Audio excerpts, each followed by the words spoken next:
Hello, everybody. Welcome to the United Stand. This is your match preview for Manchester United against Leicester. Could this be Ruud van Nistelrooy's last game in charge, or even be part of Manchester United? Obviously, if it's decided, if AMORIM,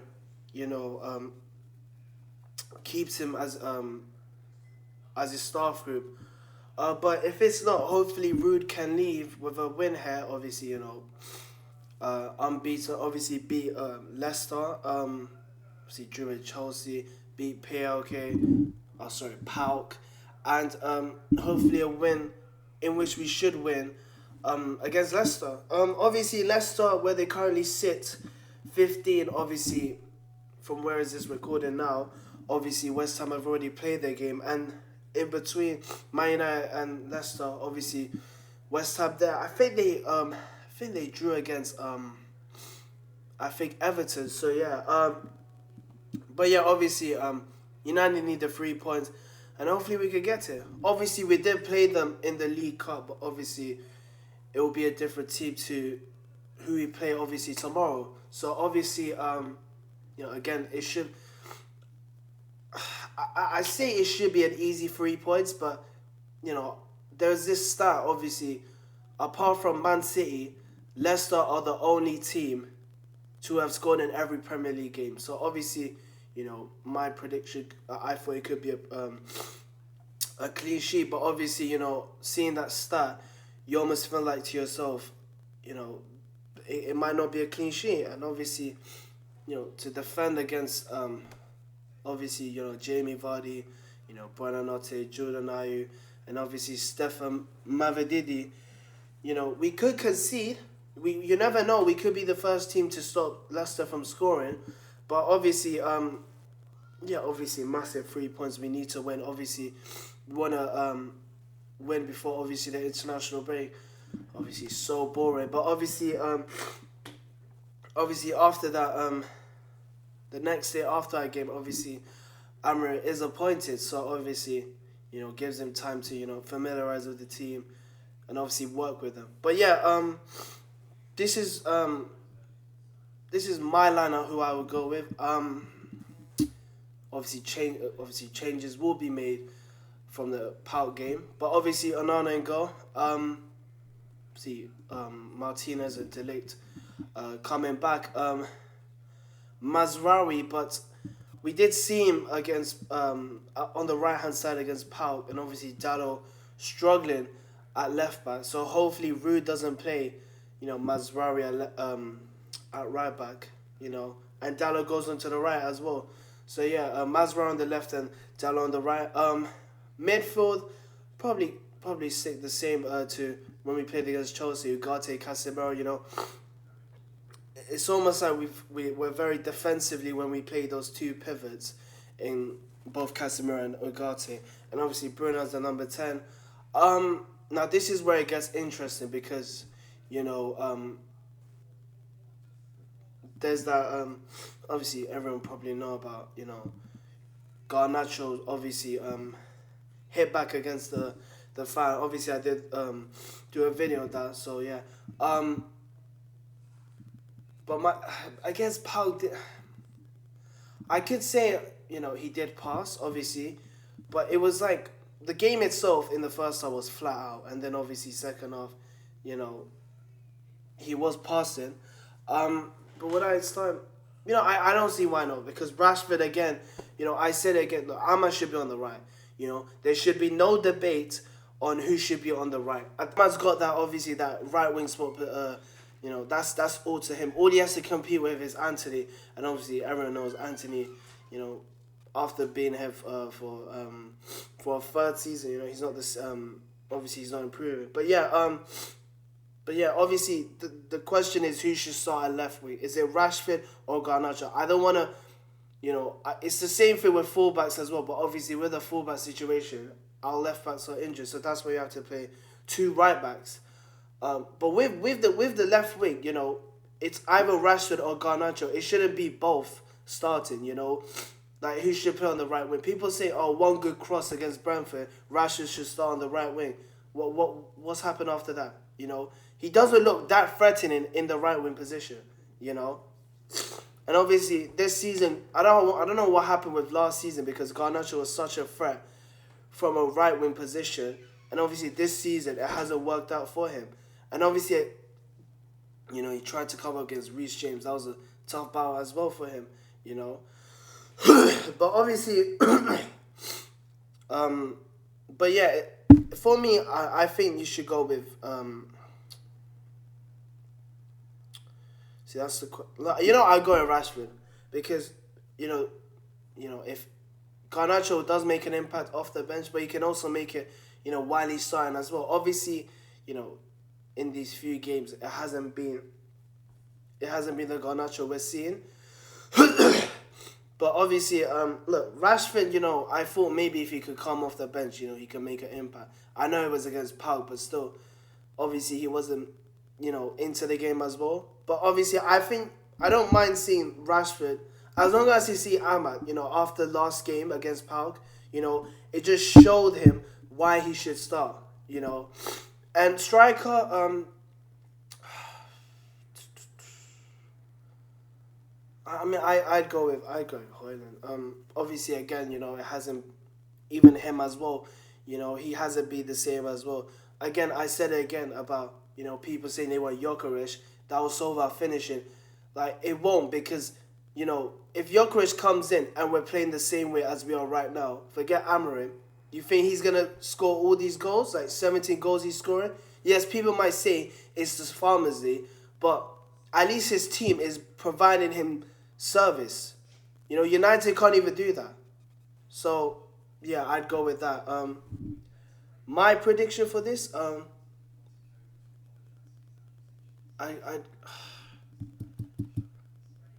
go with a 3-1. 3-1. You know, obviously, Man United, when it comes to goals in the league, you know, we're not that clinical, but hopefully it is a game that we do see goals. So, yeah, that's my preview. I also wanted to talk about, obviously, you know, how Amrit should play, obviously, in his, obviously, he's playing against Ipswich, but who should be in the team. And obviously, this is my view on who should actually, if I was Amrit, this is who I'll pick. You know, obviously, Martinez in goal. Oh, no, sorry, not Martinez in goal. Onana in goal. Obviously, you know, De Ligt in the middle. Martinez on the left. And you could probably say Yoro, but that's if he's fit. And apparently there were rumours that he would be fit for Amrin first game in charge. So, you know, Yoro on the right. And obviously, you know, a game like Ipswich, you know, obviously it's Portman Road, you know, it might not be easy for, you know, promoted teams to come against. Like, look at Luton, for example, you know, or Turf Moor. But yeah, I think, you know, this is a game for Euro to start against Ipswich, and obviously he builds himself up. Ugarte, and if he's fit, Kobe Menu.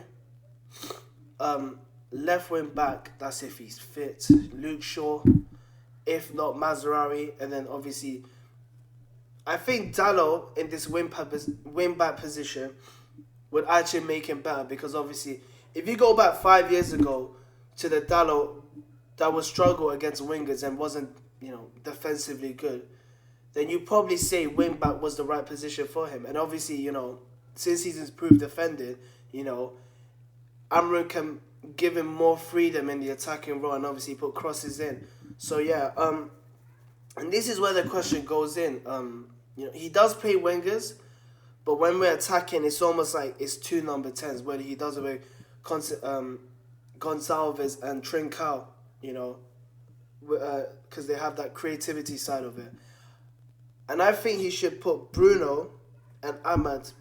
And Ahmad and Bruno are similar again, because, you know, they're high energy, intensity, pressing, and obviously, you know, they got that creativity side of it, and obviously, you know, they're goal scorers as well. They got goals in them as well. So obviously, I don't see why not, and obviously Højlund up front.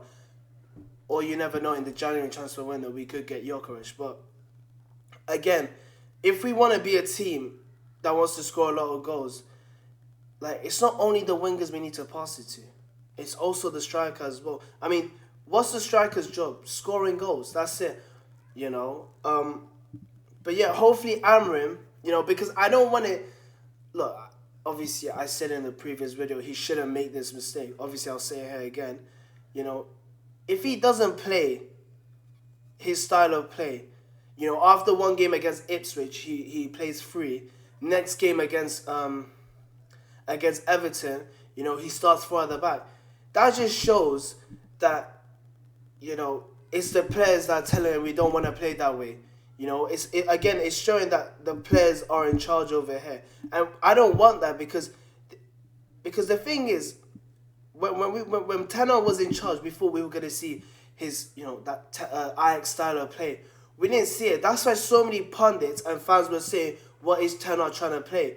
So that's what I was thinking. When AMORIM comes in, and obviously people might say, he's got a great CV, but it's the same with Ten Hag, like deja vu, If AMORIM gets that team to play the way he wants, then we can be a better team. But if you're gonna let the players choose on how they want to play, again, do this fucking counter attack, and that's not how AMORIM wants to play, then you might as well tell AMORIM, what, AMORIM might as well sack himself. If you're letting the players win, and obviously apparently he's ruthless, and hopefully he is to those players, because if I'm gonna hear, look, if he starts Rashford, okay, let's see how he thrives under Rashford, But then again, you're gonna play Rashford in a 3-4-3. You're not gonna make him do, creative, because he's still gonna be the same guy, try to score so many goals, I mean, how many managers has, Rashford been under? From Van Gaal times, so Van Gaal, Mourinho, Oli, Ten Hag, that's 4. This is his 5th manager, unless you want to count interim with Carrick and Ragnick as well, which makes it 7. So obviously, look, all I want AMORIM to do is play his football. If there's players that don't want to play the football that you want to play, then tell them to fuck off. It's simple as that, because, this is a modern game. Everyone wants to play, high possession, high energy, and obviously building out of the back. No one wants to play counter-attack FC, We've been doing it since, where was it more formidable, and how we, like, people say, oh, we play under Oli so good. That's because we allow the players on how we wanted to play. I didn't want it to be this counter-attack FC. I wanted to be the more dominant team, So hopefully, he comes in and, obviously picks the players that he wants to start, And if they want to do more bullshit, then AMORIM needs to take charge, because if the players win again and people will still blame the manager, I know that there's so many YouTubers out there, they're older than me. They watched Man United before I ever did. Again, I watched in 2018, Mourinho's last year. They've watched Man United before me, longer than me, and if they still don't realize it's the players, then I don't know what the fuck you're watching. I mean, are you watching from the 60s or something? If AMORIM, gets the same, energy feedback for what from how Tenor got it, then you clearly know it's the players that are doing it. It's not the manager. Hopefully, he plays the side of play I want to, because I don't want to hear so many pundits saying how we're gonna play or how do they play and all that. That was the one mistake Tenor made, and that probably cost him his job. Yes, people might say, oh, but he won us 2 trophies. Yes, I agree on that. But how comes you win those trophies, but in the league terms, obviously in the past 2 seasons, obviously he's first. It was amazing. He finished 3rd, How do you go from finishing 3rd and then obviously finishing shit, 8th in the league, and obviously we're 14th now, So the thing, obviously, why Man United keep failing, why managers who manage Man United fail, is because they always have great first seasons. It's about that next step, that consistency, season in, season out, and we've not been able to do that. Probably who could you say that, you know, people say Mourinho, I probably understand because he won the League Cup and obviously the Europa League. Obviously that. But this is why managers get sacked, because it's about the next step, you know. We did great in the first season that they did. It's about how they do it next season. And it's always a shit show as well. So hopefully AMORIM plays the style he plays. And again, I say again, if the players don't want to play that way, then they can go and play for a team that does counter-attack. Because I don't want to see that team again. I want to see Man United being the dominant team. You know, but yeah, I've said my say on that. Please like, share, subscribe. I'll see you on the next one.